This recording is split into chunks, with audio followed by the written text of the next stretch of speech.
Hola, bienvenidos y bienvenidas nuevamente a esta nueva sesión del Cineclub Online de la Cinemateca Boliviana. Se realiza con el apoyo de la Embajada de Francia en Bolivia. Y bueno, en esta última sesión vamos a seguir comentando la película de Bertrand Tavernier, Las películas de mi vida. Esta película que ya hemos tocado en la anterior sesión, junto con dos invitados que también nos acompañan hoy día: Andrés Laguna, docente e investigador de la UPB, y Santiago Espinosa, crítico y periodista. Bienvenidos, chicos, nuevamente con ustedes para charlar de cine.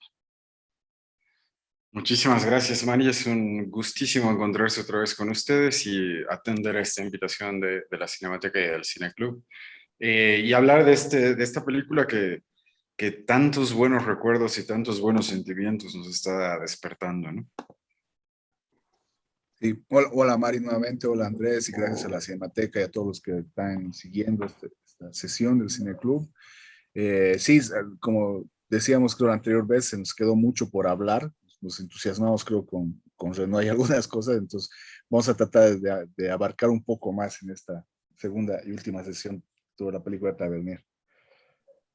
Bueno, como les contábamos ya en la primera sesión, esta es una película, ya la han visto una primera parte que va a presentar de manera muy emotiva las películas de la vida de este director francés, Bertrand Tavernier, un director que falleció este año y que va a recorrer en esta su última película, que es una especie de testamento de alguna forma, una especie de su memoria, ¿no? De realizador, pero también de espectador, va a recorrer el cine francés que lo ha hecho, ¿no?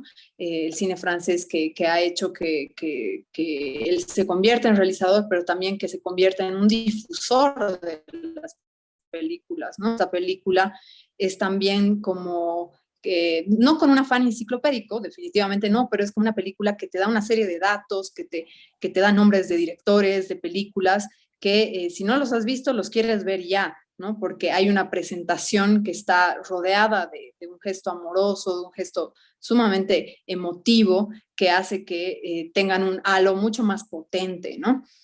Y me parece interesante tal vez conversar esta segunda parte de nuestra charla, retomando algunos nombres justamente que aparecen. Ya en la anterior sesión hablábamos de Renoir, por ejemplo, que es un director que aparece constantemente en las películas de mi vida, en este documental, y que va a marcar no solamente la historia personal de Tavernier en el cine, sino la historia del cine francés y la historia del cine mundial, ¿no? Hay otros nombres que tienen un similar peso y hay otros que son menos conocidos, pero que tienen un peso igual importante para la memoria de Tavernier, ¿no? Me animo tal vez a empezar con la mención, un poco explorar aquellos dos cineastas que Tavernier incorpora a su memoria como fundamentales en tanto que abren y cierran la película, ¿no? El primero es Jacques Beckett y el segundo es Claude Sauté. Ambos son directores con los que se encuentra, digamos, Tavernier en distintos momentos y que van a alimentar una mirada que es conflictiva y que es ecléctica, ¿no? De este mismo director y como realizador y como espectador también del cine francés. No, sin duda un poco como hablábamos en la anterior sesión, creo que una a ver, yo creo que esta es la clase de películas que son como películas de consulta, ¿no? O sea, que las puedes ver de un tirón y dejarte embelezar por ese montaje y por esas reflexiones en torno al cine, a pesar de no tener ninguna referencia de lo que estés viendo, o sea, porque hay algunos que dicen que para ver esta peli ya tienes que ser un experto en cine francés, pero yo creo que es también una forma de dejarte embelezar por esa erudición y por ese ejercicio casi enciclopédico, pero al mismo tiempo emocional y bellísimo que puede tener.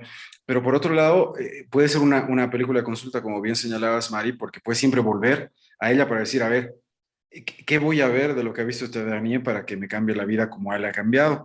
Y justamente los dos cineastas a los que hacía referencia creo que son muy potentes.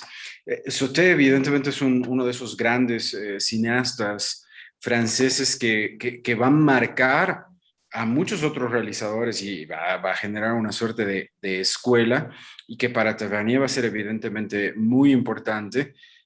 Y que va a trabajar con algunas de las estrellas fundamentales también del cine francés. Y quiero rescatar también justamente esta, esta condición que tenía Becker también, que es justamente esta suerte de relación importante con el lenguaje del cine hollywoodense y con una suerte de cine de género también, y evidentemente con un manejo del ritmo cinematográfico que puede ser muy interesante y que creo que va a marcar mucho también a Tavernier, a cierto cine posterior, digamos, ¿no?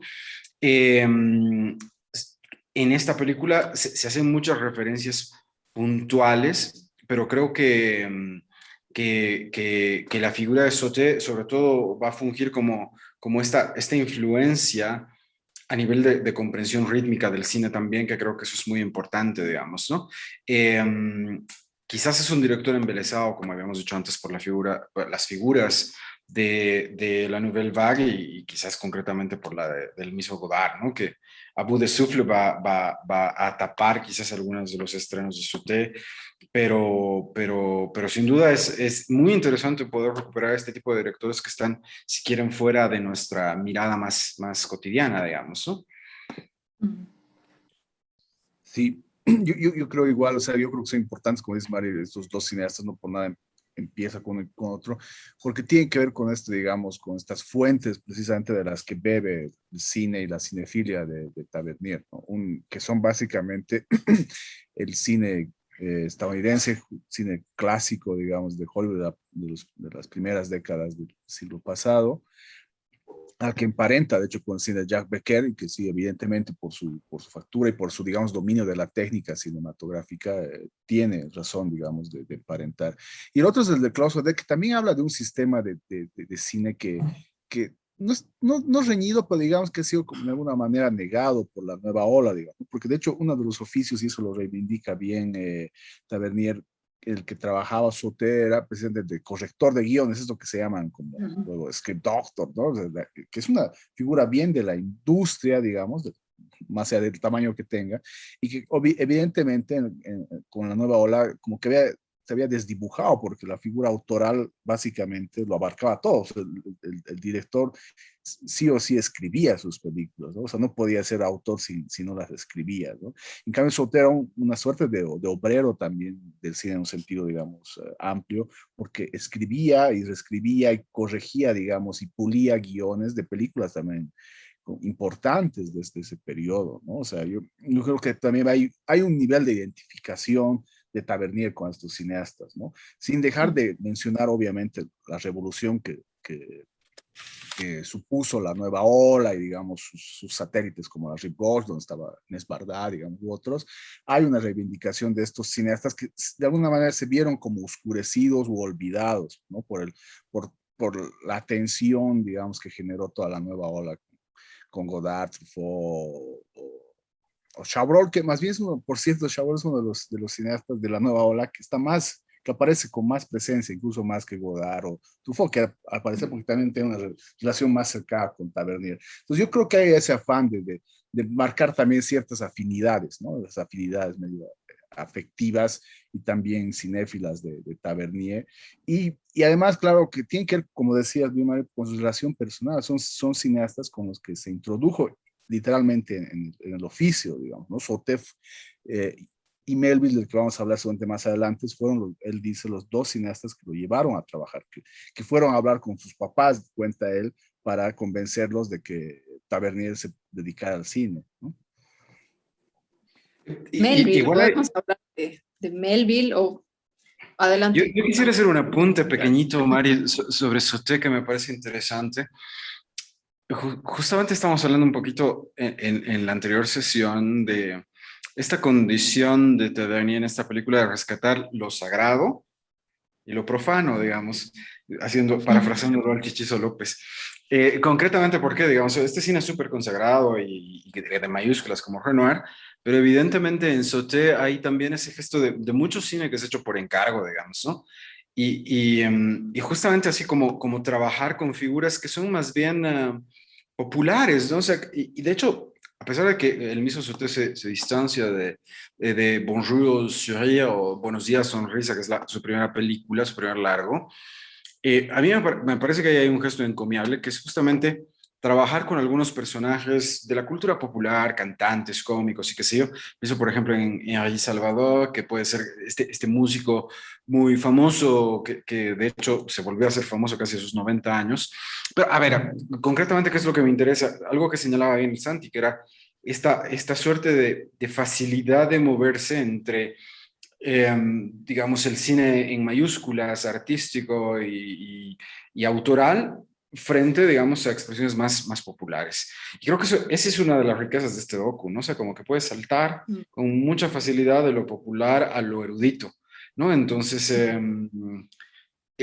ese gesto me parece un gesto muy emotivo por parte de Tavernier y muy hermoso este docu, ¿no? O sea, puedes ver cosas así tan banales como ese cine que ves los domingos con tu abuela, hasta cosas que vas a ver en una cinemateca y que después la van a comentar después de ver la película y van a surgir charlas súper sesudas.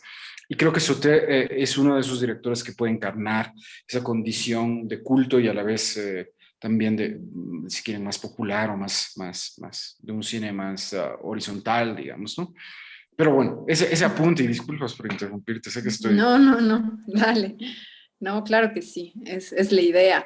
Bueno, me queda un poco para enganchar a lo que les quería proponer ahora, bueno, al tema que quería traer, que lo mencionó ya Santi, a Melville, y un poco con este carácter ecléctico que tiene este documental por el carácter ecléctico o heterogéneo que tiene el conjunto de películas que rescata Tavernier, ¿no? Hay, como bien dices, películas muy conocidas de culto que forman parte de un panteón, digamos, más sagrado, más intocado y menos cuestionado incluso. Y hay otras que no, ¿no? Que están por fuera y que creo que en base un poco a eso podemos hablar de aquellas fuentes y aquellos géneros, digamos, que sirven a Tavernier para hablar del cine francés, pero también incluso de su propio cine, o de aquello que le interesa rescatar para hablar del cine y de aquello que tiene que ver con las imágenes y lo afectivo, ¿no? Por ejemplo, el cine policial, ¿no? El cine negro francés y las figuras que aparecen en este cine negro francés, desde actores hasta directores, pero también todo lo que implica esto, ¿no? ¿Qué carga tiene? ¿Qué influencias se pueden notar en este cine francés y en esta manera de ver este cine francés? Mm. Bueno, sí, es claro. Yo creo, me parece que debe ser uno de los pasajes más largos el que le dedica a Melvin, ¿no? El documental es muy largo porque él, y lo decía hace rato, Tavernier reconoce que tuvo una relación muy cercana, fue su colaborador, ¿no? Llegó a Uh -huh. actuar en alguna película, de hecho, ¿no? Lo muestran ahí de un soldado alemán en una película de Melville. Llegó a ser, y bueno, de hecho, lo votó luego porque le dijo que no servía como asistente. De hecho, nos revela una faceta de Melville que no es tan conocida, que era un director bastante iracundo en realidad, ¿no? Que tiene una relación terrible con los actores. Hay un pasaje que es muy bueno, que es cuando se pone el audio de una discusión, si no me equivoco, con Jean-Paul Belmondo, ¿no? La que se Sí. dicen de todo, ¿no?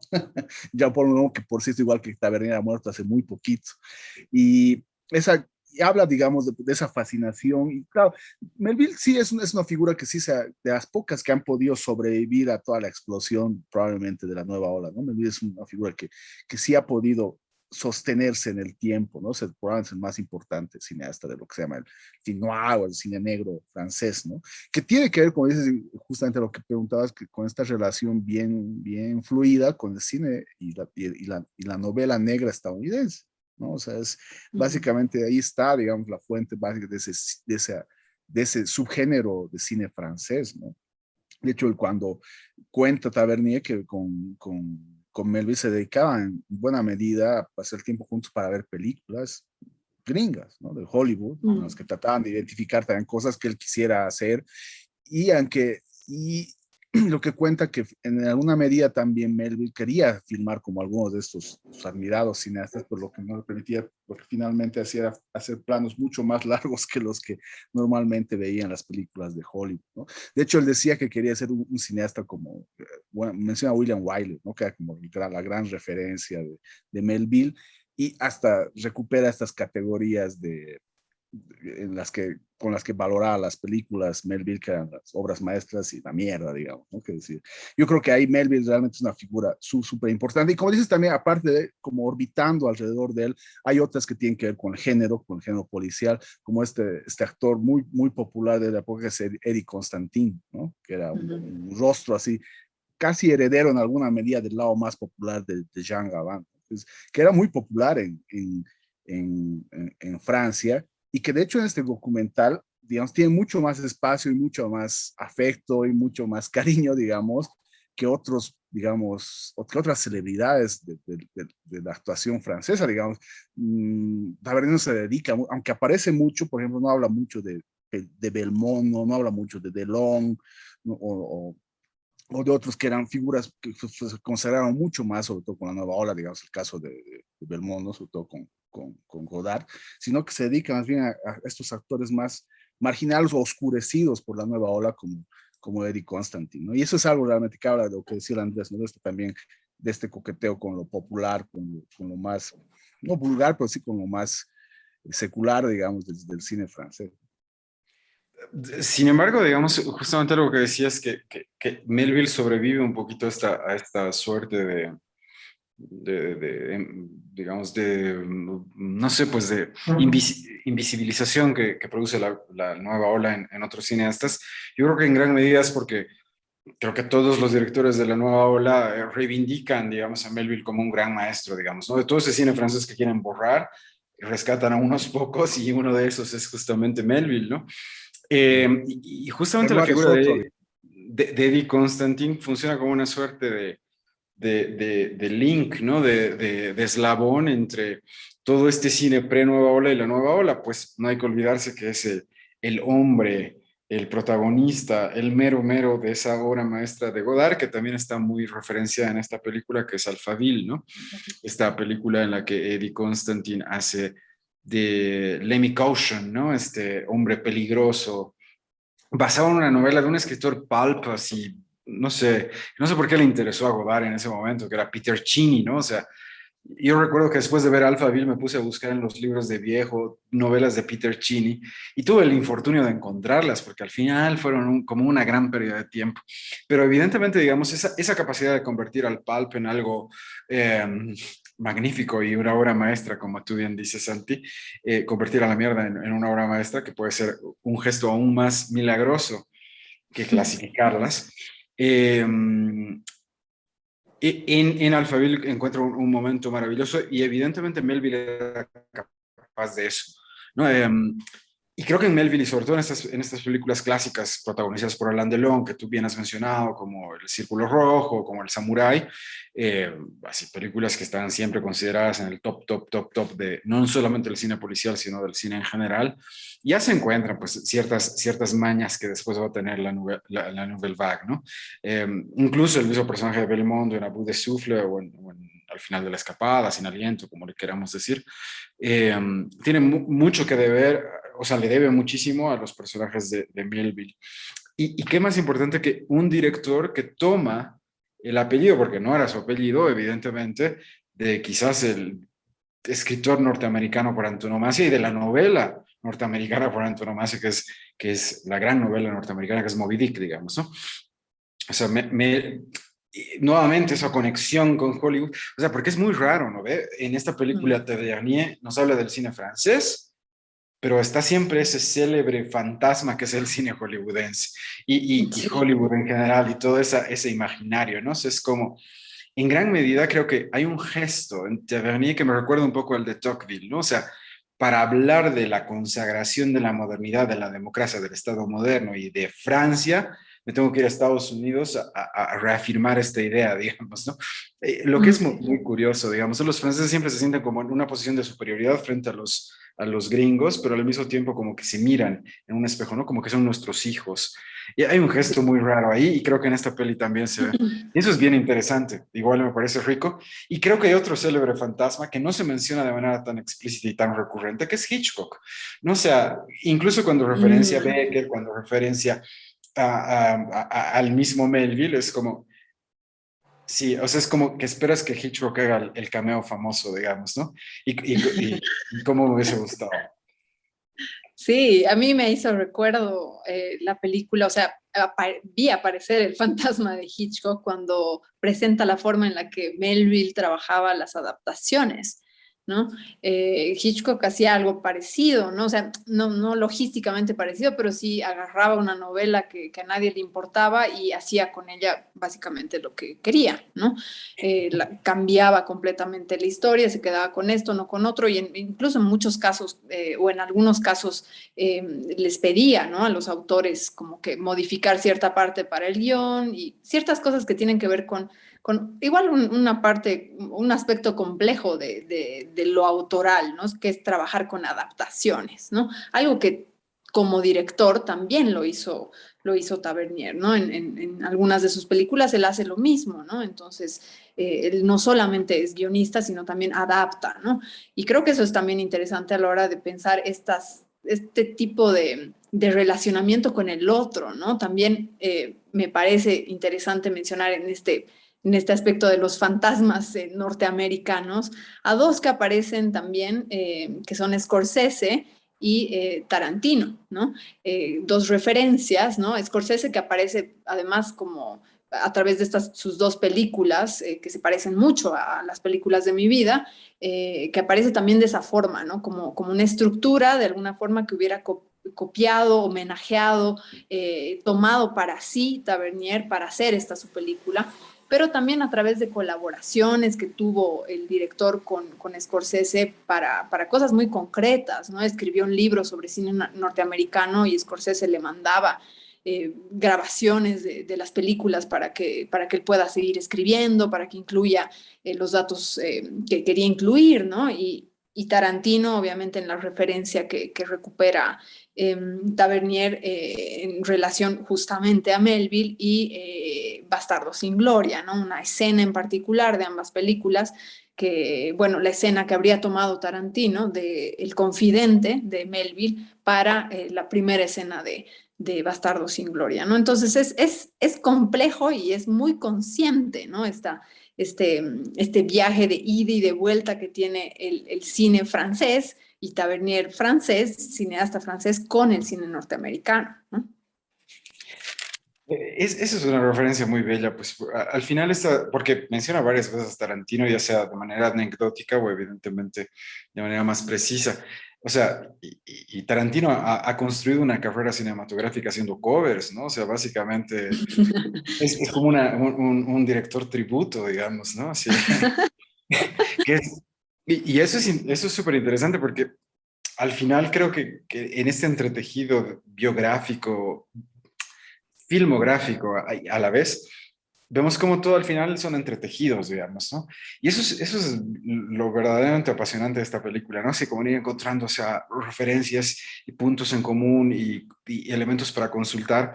Y cómo al fin y al cabo, a pesar de que la Nouvelle Vague se imponga como algo absolutamente renovador, rompedor, etcétera, etcétera, etcétera, tiene esa conexión quizás con la industria, más industria del cine, que es justamente la industria hollywoodense y Hitchcock, que al final es reconocido como autor y como un gran maestro del cine por la Nouvelle Vague, digamos, ¿no? O sea, antes de la Nouvelle Vague Exacto. era como maltratado, digamos, ¿no?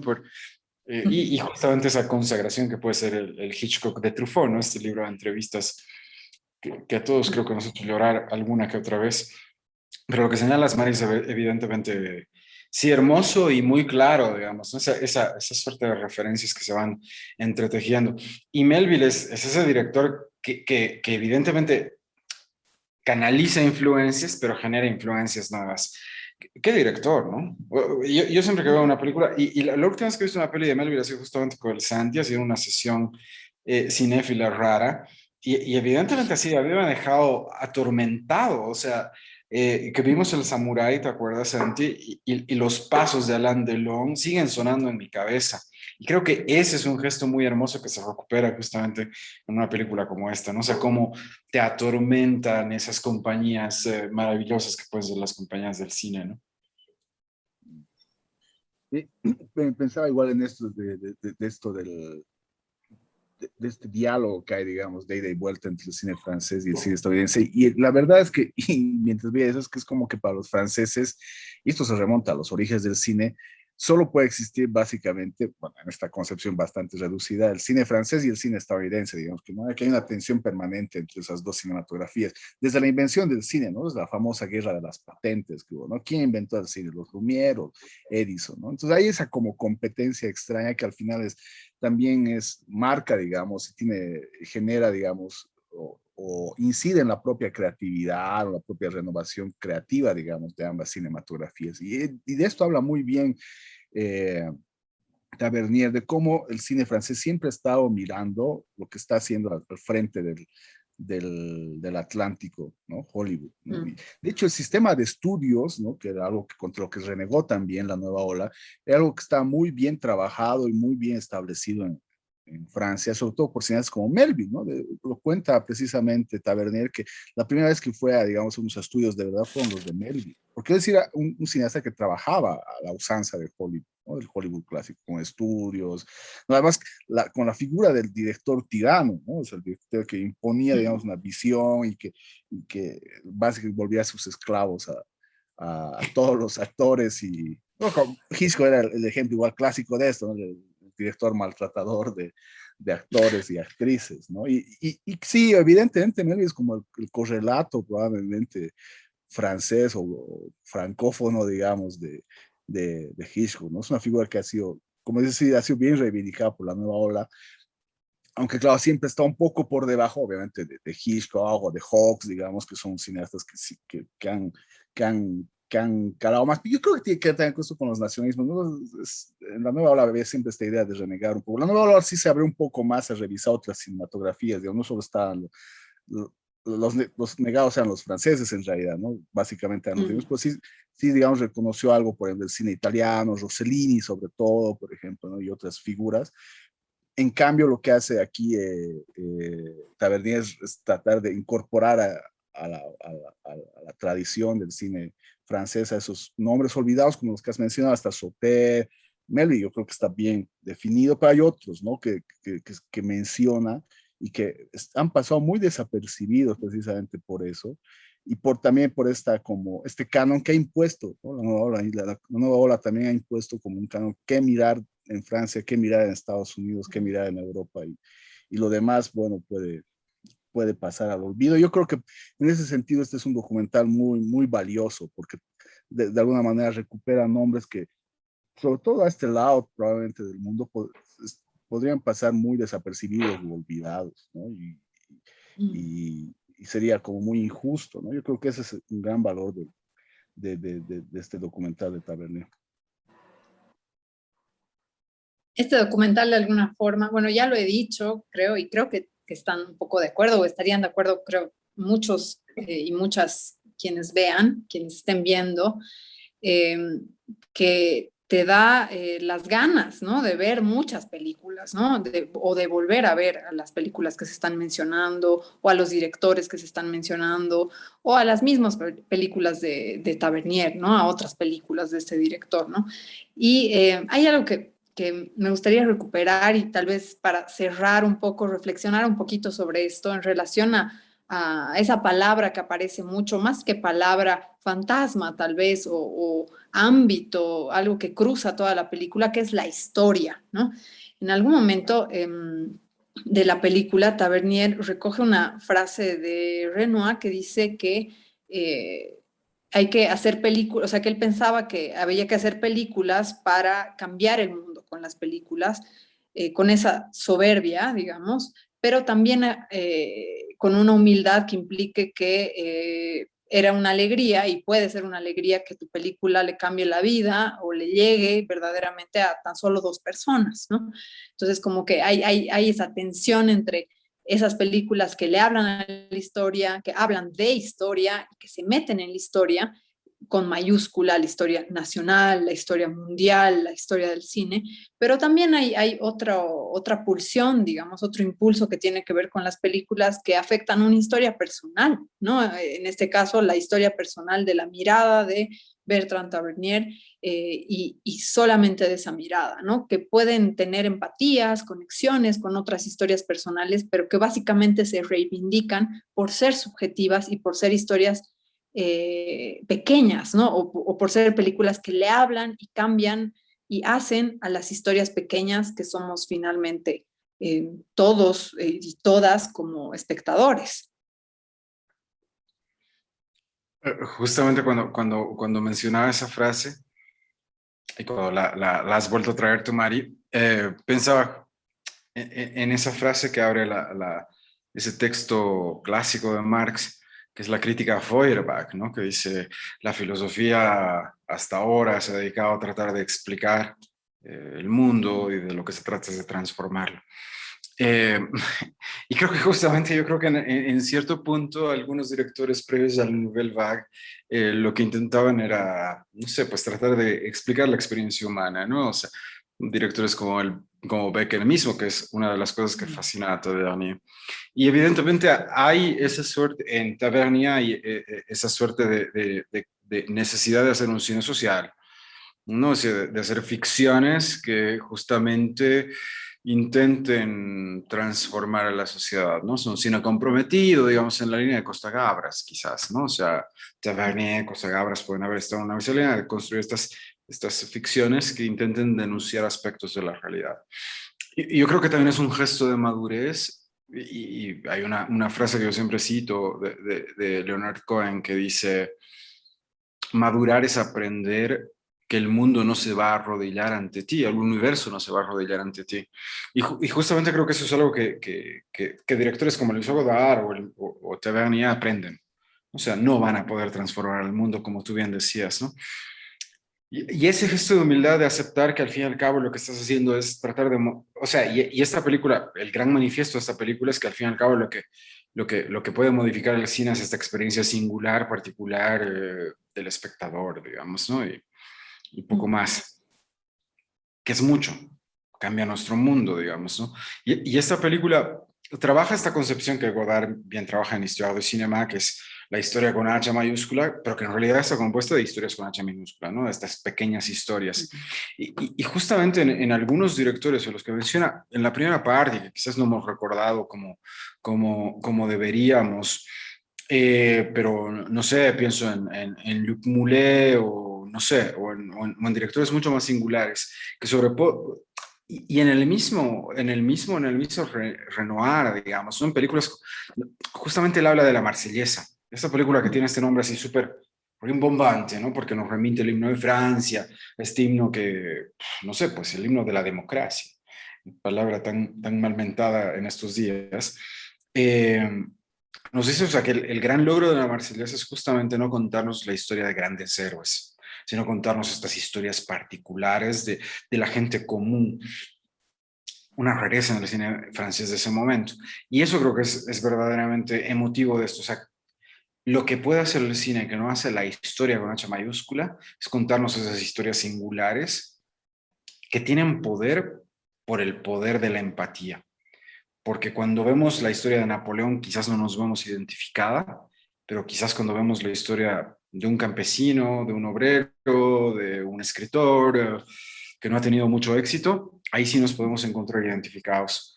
Y creo que es una de las bellezas, uno de los elementos bellos de este documental, que rescata las historias con H minúscula, digamos, ¿no? Y eso es verdaderamente conmovedor. O sea, no sé, pues esa es esta clase de pelis que termina sollozando, ¿no? De rato en rato, porque como decía el Santi, ¿no? Te conecta tanto con cosas que son tuyas, ¿no?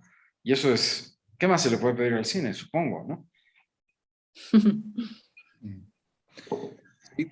Igual, pensaba igual, digamos, en tu gran proyecto así, digamos, o sea, salvado las distancias, tan mastodóntico como este, porque mencionas que esto también como se desprendió una miniserie que es precisamente el que mencionaba el Andrés, el de historias del cine de Godard, ¿no? Este esfuerzo monumental por tratar de como reescribir la historia, no solo del cine, sobre todo la historia del siglo XX desde el cine, ¿no? Y como Godard sí tiene, digamos, probablemente la ambición y el descaro suficiente para lanzarse, digamos, a tratar de reinterpretar la historia del siglo XX desde el cine, ¿no? En cambio, como dice el Andrés, sí, Tavernier prefiere, digamos, reivindicar a estos cineastas que trabajan desde estas, no sé, microhistorias o desde esas pequeñas historias que construyen la gran historia, ¿no?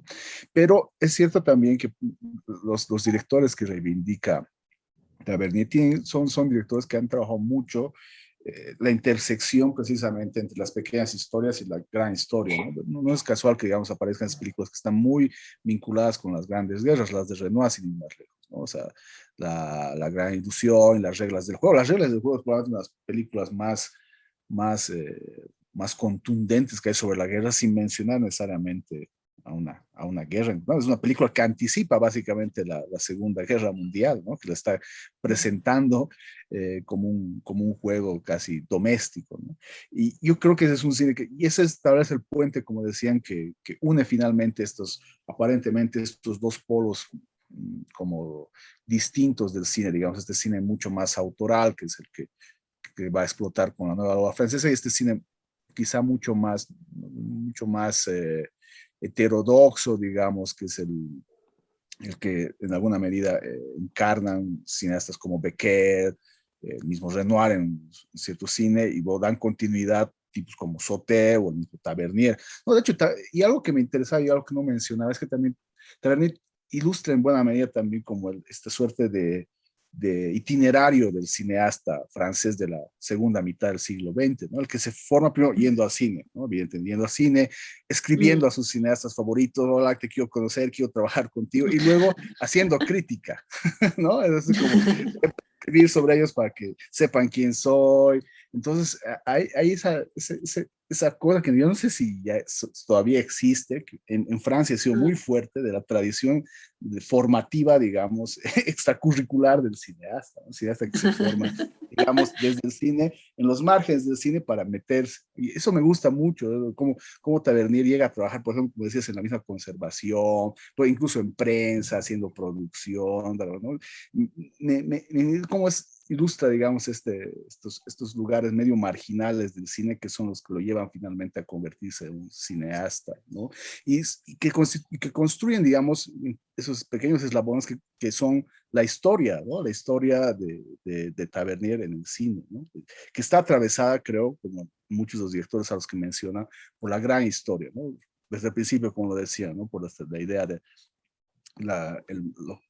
el shock que supuso la ocupación nazi de Francia, ¿no? Y sobre todo en el caso de Tavernier de Lyon, que tiene incluso connotaciones incluso más terribles, digamos, y ese proceso de finalmente que ha sido como la liberación probablemente de Francia, que ha sido también en alguna medida encarnada por el mismo cine, ¿no? O sea, yo creo que el cine ha sido una de las armas fundamentales de la Francia post Segunda Guerra Mundial, ¿no? Algo que no ha pasado, por ejemplo, con Alemania, que fue un país que después de la Segunda Guerra Mundial le costó durante décadas poder salir, no solo socialmente, sino cinematográficamente. En el caso de Francia, yo creo esencial el papel del cine para superar la coyuntura inmediatamente posterior a la posguerra, ¿no? Y eso es algo que se ve también en este documental. Sí, creo que sí. Evidentemente con ese caso, ese ejemplo comparativo con Alemania, creo que nos damos cuenta un poco del alcance, ¿no? Del cine francés y de por qué esta pregunta de qué es el cine francés o cómo es el cine francés o incluso cómo es el cine francés para mí en particular, para Tavernier, digamos, cobra tanto volumen y puede ser tan exhaustiva, tan amplia, tan compleja, ¿no? Obviamente el caso de otras cinematografías tiene también otros contextos, pero bueno, refiriéndonos a creo que esta es una película realmente muy ideal para hablar de cine en tanto un sistema complejo que involucra a la historia de una forma muy difícil, ¿no? Para cada uno, muy particular para cada uno, más que difícil, particular para cada espectador, para cualquier sujeto que esté en cualquiera de estas áreas, ¿no? que mencionas y que hemos un poco tocado, ¿no? No solo el director, el guionista o el compositor o el actor, sino también el cinéfilo, el miembro de un cineclub, el que se ocupa de la prensa de una película, ¿no? El que está asistiendo en segundo o tercer grado a un gran director. Es decir, son una serie de sujetos que hacen, ¿no? A todo un universo muy complejo y que esta película recupera de una forma realmente excepcional y muy conmovedora y hasta didáctica podría ser, ¿no?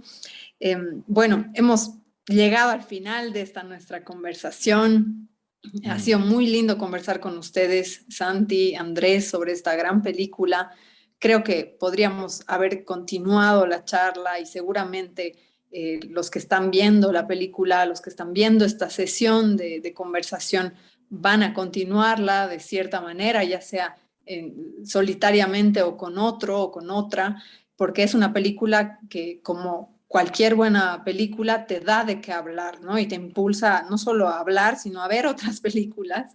Y es un poco la idea, ¿no? De cualquier sesión de cineclub, particularmente en este caso de este cineclub en el que nos han acompañado. Bueno, gracias nuevamente, Santi, Andrés, y espero que nos podamos encontrar en otra charla, en otra sesión pronto.